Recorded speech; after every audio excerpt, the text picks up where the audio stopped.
আসসালামু আলাইকুম। আমি আজকে সবাই কেমন আছেন? আমি আজকে ইলিশ মাছের লেজ ভর্তা করব। এর জন্য শুরুতে মাছগুলোকে এভাবে সরিষার তেলে ভেজে নিতে হবে। আমি এখন মাছগুলো ভাজতে দিয়েছি। আমি এখন মাছগুলো 5 থেকে 6 মিনিট ভেজে নেব। আমার 5-6 মিনিট ভাজা হয়ে গেছে। এখন যেহেতু বর্ষাকাল চলতেছে, বাহিরে অনেক বৃষ্টি, তো বৃষ্টির দিনে সবারই মনে হয় যে ইলিশ মাছ হলে তার কোনো কথাই নেই বৃষ্টির দিনে।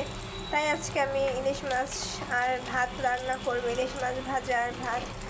সো আজকে হলো যেহেতু বর্ষাকাল, তাই আমি এখন ইলিশের মাছ আমি আজকে ভর্তা আর ভাত খেতে মন চেয়েছে আমার, তাই আমি আজকে ভর্তা আর ভাত খাবো। এখন এই দেখুন, আমি এখন ইলিশ মাছগুলোকে উঠাই নেব। আমার ইলিশ মাছ প্রায় ভাজা শেষ।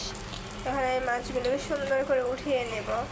আজকে আমি ডালের ভর্তা, আলু ভর্তা আর ইলিশ মাছের লেজের ভর্তা করব। সো তাই আপনাদের